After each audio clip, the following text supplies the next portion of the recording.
नमस्कार दोस्तों।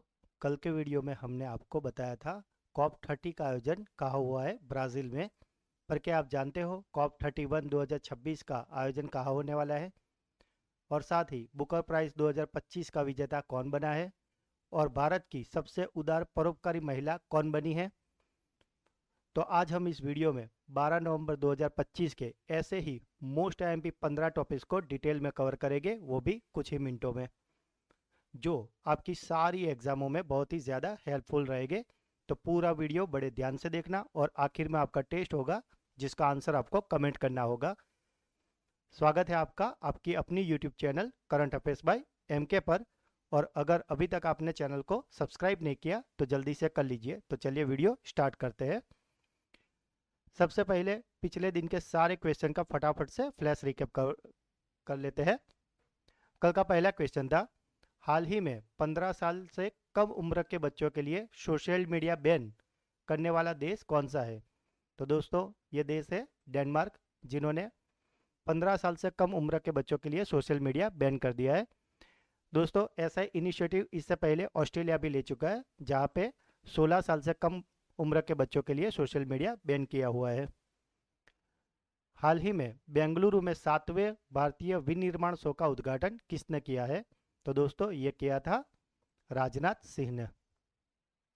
भारत में कैंसर के इलाज के लिए विकसित की गई पहली स्वदेशी CAR-T सेल थेरेपी, जिसे लिविंग ड्रग्स भी कहते हैं, उसका नाम क्या है? तो दोस्तों ये जो लिविंग ड्रग्स है उसका नाम है NexCAR19 और ये पूरी तरह से भारत में विकसित और निर्माण की गई है।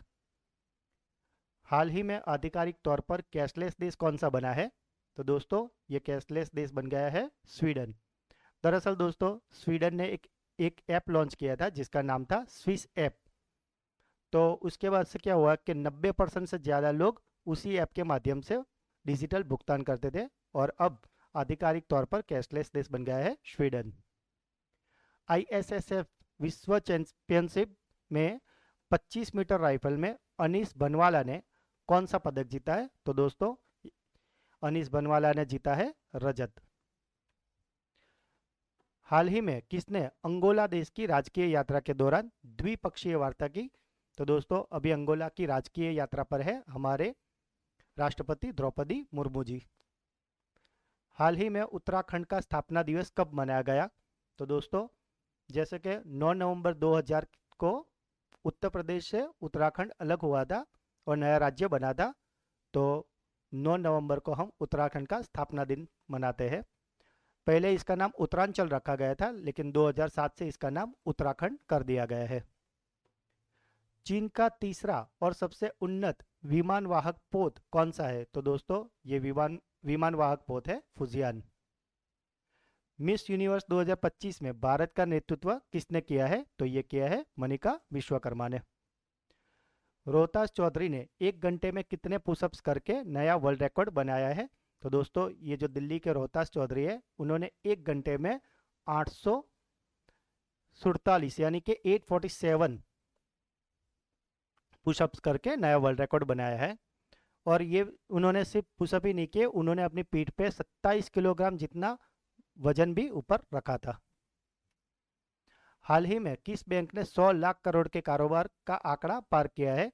तो दोस्तों ये बैंक है स्टेट बैंक ऑफ इंडिया, जो पहले इसका नाम था इंपीरियल बैंक ऑफ इंडिया, लेकिन 1955 में बैंकों का राष्ट्रीयकरण हुआ और फिर इसका नाम रख दिया गया भारतीय स्टेट बैंक। किस राज्य ने 2025 में मासिक धर्म अवकाश नीति लागू की है? तो दोस्तों ये नीति लागू की है कर्नाटक ने, जिसके तहत अब महिलाओं को मासिक धर्म के दौरान साल की 12 पेड लीव मिलेगी और ये सरकारी और निजी क्षेत्रों में लागू होगी। मिनिटमैन 3 इंटरकॉन्टिनेंटल बैलिस्टिक मिसाइल किस देश द्वारा विकसित की गई है? तो दोस्तों इसे विकसित किया है संयुक्त राज्य अमेरिका। फॉक्स नेशन ने मेलानिया ट्रंप को कौन सा पुरस्कार दिया है? तो दोस्तों ये जो मेलानिया ट्रंप है वो डोनाल्ड ट्रंप की वाइफ है और इन्हें मिला है पैट्रियट ऑफ द ईयर पुरस्कार।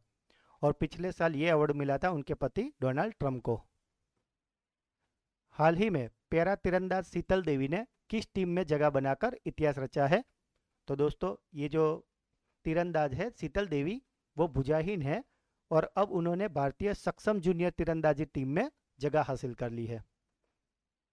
तो दोस्तों ये थे कल के मोस्ट आईएमपी क्वेश्चन और अब शुरू करते हैं आज के क्वेश्चंस। आज का पहला सवाल है 2025 के बुकर प्राइज के विजेता का नाम क्या है। तो दोस्तों बुकर प्राइज 2025 के विजेता की अनाउंसमेंट हो गई है और इसको जीता है डेविड सजाले ने। ये विजेता की घोषणा 10 नवंबर 2025 को की गई थी और यह पुरस्कार हंगेरियन ब्रिटिश लेखक डेविड सजाले ने जीता है। यह बुकर प्राइज का 56वां संस्करण था जो कि लंदन में आयोजित किया गया था। डेविड सजाले को उनके छठे उपन्यास जिसका नाम है फ्लैश, उसके लिए यह बुकर प्राइज मिला है और ये बेसिकली इस्तवान नामक एक व्यक्ति के जीवन पर केंद्रित है। दोस्तों बुकर प्राइज 2025 की रेस में भारत की ओर से किरण देसाई की book the loneliness of Sonia and Sunny भी थी, लेकिन फाइनल में ये विजेता बने हैं डेविड सजाले। तो आपको इनका नाम और उनकी बुक का नाम याद रखना है। भारत में राष्ट्रीय शिक्षा दिवस कब मनाया जाता है। तो दोस्तों यह बात हो रही है भारतीय राष्ट्रीय शिक्षा दिवस की, तो वो मनाया जाता है 11 नवंबर को। राष्ट्रीय शिक्षा दिवस हर साल 11 नवंबर को मनाया जाता है। इसकी घोषणा किसने की थी। इसकी घोषणा की थी भारत सरकार के मानव संसाधन विकास मंत्रालय। और कब की थी। तो ये घोषणा हुई थी 11 सितंबर 2008 को। अब ये दिन मनाते क्यों है। तो यह दिन स्वतंत्र भारत के पहले शिक्षा मंत्री मौलाना अबुल कलाम आज़ाद की जयंती के उपलक्ष्य में मनाया जाता है। और इसका उद्देश्य क्या है। तो इसका उद्देश्य है मौलाना अबुल कलाम आज़ाद के शिक्षा के क्षेत्र में किए गए योगदान को याद करना और देश में शिक्षा को बढ़ावा देना। इस दिन भारत के स्कूलों और विश्वविद्यालयों में विभिन्न आयोजनों जैसे कि संगोष्ठियां, निबंध प्रतियोगिता और कार्यशालाओं के माध्यम से मनाया जाता है। और इस बार की थीम क्या थी। तो 2025 राष्ट्रीय शिक्षा दिवस की थीम थी एआई और शिक्षा, स्वचालन की दुनिया में मानव एजेंसी का संरक्षण। तो दोस्तों आपको थीम अच्छे से याद रखनी है। नेक्स्ट क्वेश्चन, मित्र शक्ति 2025 संयुक्त सैन्य अभ्यास कहाँ आयोजित किया गया था। तो दोस्तों आप जानते ही हो कि श्रीलंका और इंडिया के बीच में जो सैन्य अभ्यास होता है उसका नाम है मित्र शक्ति और इस बार ये आयोजित हुआ है बेलगावी कर्नाटका में। इसका आयोजन हाल ही में 10 से 23 नवंबर 2025 में हुआ है। और यह अभ्यास में किसने भाग लिया था। तो यह अभ्यास में भारतीय सेना की राजपूत रेजिमेंट ने और श्रीलंकाई सेनाओं ने भाग लिया था। मित्र शक्ति का ये 11वां संस्करण था।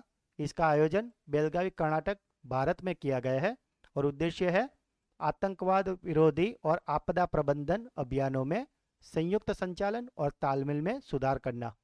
और इस बार का थीम था आतंकवाद रोधी और आपदा प्रबंधन में तालमेल बढ़ाना। कुछ प्रमुख सैन्य अभ्यासों पर नजर डाल देते हैं। तो भारत और संयुक्त राज्य अमेरिका के बीच में जो सैन्य अभ्यास होता है उसका नाम है युद्ध अभ्यास।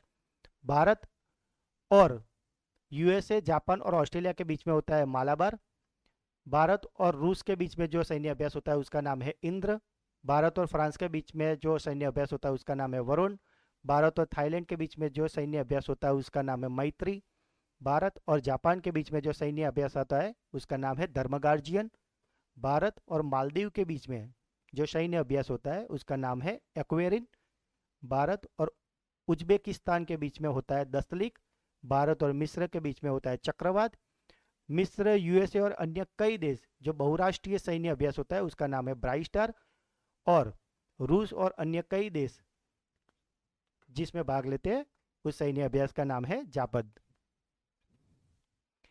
तेलंगाना राज्य गीत जया जया है तेलंगाना, इसके गीतकार कौन है। तो दोस्तों ये जो तेलंगाना का राज्य गीत है जया जया है तेलंगाना, इसको लिखा है अंदे श्री ने। यही है अंदे श्री। इसे प्रख्यात कवि और गीतकार अंदे श्री, जिनका पूरा नाम है अंदे येलैया, इन्होंने लिखा था। और इस गीत का संगीत दिया था ऑस्कर पुरस्कार विजेता संगीतकार एम किरवानी। दोस्तों ये एम किरवानी वही है जिन्होंने राजा मौली की प्रसिद्ध मूवी आरआरआर का गाना नाचो नाचो यानी कि नाटू नाटू का संगीत दिया था और इसके लिए उनको ऑस्कर भी मिला था। अब ये चर्चा में इसलिए है क्योंकि जी ये जो अंदेश्री है इनका 10 नवंबर 2025 को हैदराबाद में 64 वर्ष की आयु में निधन हो गया है।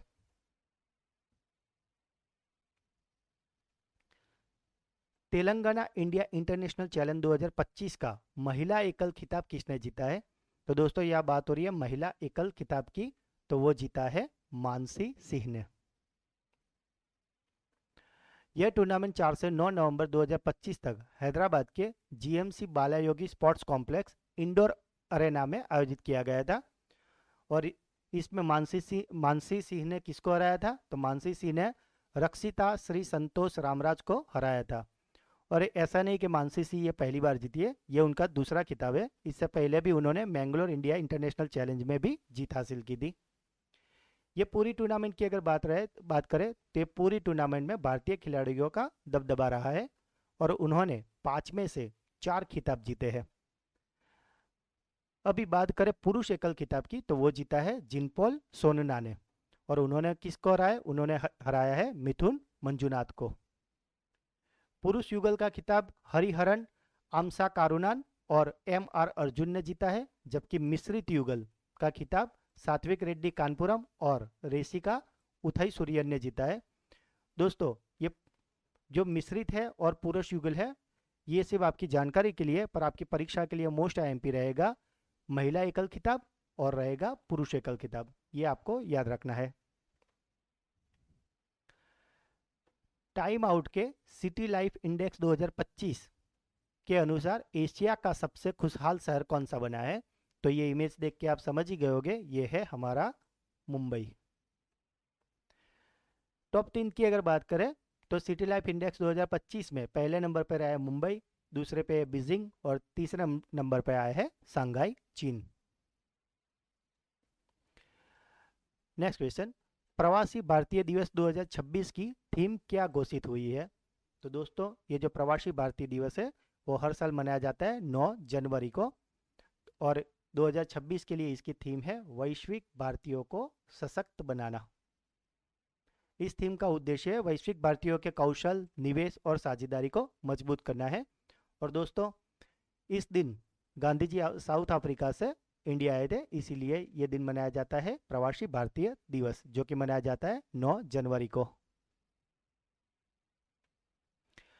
नवंबर 2025 में भारतीय नागरिकता प्राप्त करने वाले और भारतीय राष्ट्रीय फुटबॉल टीम के लिए खेलने के योग्य बनने वाले ऑस्ट्रेलियाई फुटबॉलर का नाम क्या है?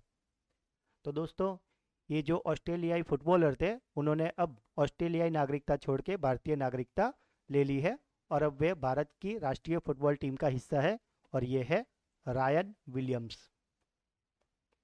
उनकी माता मुंबई से थी, इसलिए अब वो भारतीय नागरिकता प्राप्त कर सकते हैं।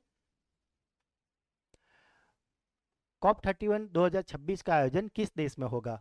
तो दोस्तों कल के वीडियो में हमने आपको बताया था कि COP 30 2025 का आयोजन हुआ है बेलम ब्राज़ील में और अब जो 2026 का COP 31 होने वाला है उसका आयोजन होगा ऑस्ट्रेलिया। बहुविवाह प्रतिबंध विधेयक 2025 लागू करने वाला राज्य कौन सा है? तो दोस्तों ये जो बहुविवाह प्रतिबंध विधेयक है इसे लागू कर दिया है असम सरकार ने। एग्जाम फैक्ट की अगर बात करें तो 9 नवंबर 2025 को असम कैबिनेट ने इसको मंजूरी दे दी है और अब 25 नवंबर 2025 को विधानसभा में ये पेश किया जाएगा। इसे असम सरकार मुख्यमंत्री हेमंत बिस्वा शर्मा के नेतृत्व में लागू किया गया है। हालांकि इसमें भी जो छठी अनुसूची के आदिवासी है उनको इसमें से छूट दी जा सकती है। और ये ऐसा क्यों किया गया है? ये इसलिए किया गया है ताकि महिलाओं की गरिमा और सुरक्षा सुनिश्चित करें और लैंगिक न्याय को बढ़ावा देने के लिए और बहुविवाह की प्रथा को एक संज्ञेय अपराध बनाने के लिए। और अगर कोई इसके तहत दोषी पाया जाता है तो उसको 7 साल तक की कड़ी कैद हो सकती है। विधेयक में बहुविवाह की शिकार महिलाओं को मुआवजा देने के लिए एक विशेष कोष बनाने का प्रावधान भी शामिल है। नवंबर 2025 में कॉलिंस डिक्शनरी द्वारा किस शब्द को वर्ड ऑफ द ईयर घोषित किया गया है? तो दोस्तों ये जो कॉलेज डिक्शनरी है इसका वर्ड ऑफ द ईयर बन गया है vibe coding. Next question, EdelGive Huron India परोपकार सूची के अनुसार किस महिला को भारत की सबसे उदार परोपकारी घोषित किया गया है? तो दोस्तों ये जो एडलगिव हुरन इंडिया परोपकार सूची बाहर पड़ी है उसमें भारत की महिला है रोहिणी नीलेकणी, जिनको भारत की सबसे उदार परोपकारी महिला घोषित कर दिया गया है। रोहिणी नीलेकणी ने वित्त वर्ष 2024-25 के दौरान 204 करोड़ का महत्वपूर्ण दान दिया है, जिसके लिए उन्हें महिला दानदाताओं के में शीर्ष स्थान प्राप्त रहा है। 8 नवंबर 2025 को दिए गए सरदार वल्लभ भाई पटेल राष्ट्रीय K9 ब्रेवरी अवार्ड 2025 से निम्नलिखित में से किसे सम्मानित किया गया है? तो दोस्तों ये जो अवार्ड हुए थे K9 ब्रेवरी अवार्ड वो मिला है सीमा सुरक्षा बल का ट्रैकर डॉग जिसका नाम है बबीता। बबीता को 8 नवंबर 2025 को इस पुरस्कार से सम्मानित किया गया है। उसे यह सम्मान हैदराबाद में एक राष्ट्रीय स्तर के कार्यक्रम के दौरान दिया गया था। दरअसल दोस्तों सितंबर 2025 में अमृतसर सेक्टर में तैनाती के दौरान बबीता ने एक बड़े ऑपरेशन में महत्वपूर्ण भूमिका निभाई थी। अपनी तेज सूझबूझ और ट्रैकिंग कौशल से उसने 3 भारतीय तस्करों को गिरफ्तार करवाया था और उनके पास से एक पिस्टल, 2 मैगजीन, 63 गोलियां और 4 मोबाइल फोन बरामद हुए थे और इसको पकड़वाने के लिए ये बबीता को सम्मानित किया गया है। BIMSTEC India marine research network का पहला द्विवार्षीय सम्मेलन नवंबर 2025 में कहाँ आयोजित किया गया? तो दोस्तों ये जो BIMSTEC India marine research network का पहला द्विवार्षिक सम्मेलन है वो आज आयोजित हुआ है कोच्चि केरल में। आपका होमवर्क क्वेश्चन है, आपको बिम्स्टेक का पूरा नाम कमेंट में बताना है। आज का आखिरी सवाल, किस राज्य सरकार ने ग्रीन साइकिल फॉर स्कूल्स योजना शुरू की है? तो दोस्तों ये जो ग्रीन साइकिल फॉर स्कूल योजना है ये शुरू की है तमिलनाडु सरकार ने। इस योजना के तहत स्कूली छात्रों को पर्यावरण अनुकूलन साइकिल प्रदान की जाएगी। तो दोस्तों ये थे आज के मोस्ट IMP 15 टॉपिक्स जिसे हमने काफ़ी डिटेल में अच्छे से कवर किया है। अब बारी है आपके ब्रेन बूस्टर क्विज की। आज का पहला सवाल है, 2025 के बुकर प्राइज के विजेता का नाम क्या है? तेलंगाना इंडिया इंटरनेशनल चैलेंज 2025 का महिला एकल खिताब किसने जीता है? और किस राज्य सरकार ने ग्रीन साइकिल फॉर स्कूल योजना शुरू की है? तीनों क्वेश्चन के आंसर आपको कमेंट करने हैं। और दोस्तों अगर आप ये वीडियो हर रोज देखते हैं और सारे क्वेश्चन के आंसर कमेंट करते हैं तो आप कोई भी वनडे एग्जाम, स्टेट एग्जाम या कोई भी कॉम्पिटिटिव एग्जाम दे रहे हो आप जरूर कामयाब होगे, क्योंकि एग्जाम सक्सेस स्टार्ट्स हियर। तो अगर आपको ये वीडियो अच्छा लगा है तो इसको लाइक करें, जो भी क्वेश्चन पूछे गए या अगर आपका कोई डाउट है तो उसे आप कमेंट करें, वीडियो को अपने सोशल मीडिया के अकाउंट पे शेयर करें और अगर अभी तक आपने चैनल को सब्सक्राइब नहीं किया तो जल्दी से सब्सक्राइब कर लीजिए। तो मिलते हैं अगले वीडियो में, तब तक के लिए सीखते रहिए, आगे बढ़ते रहिए। धन्यवाद।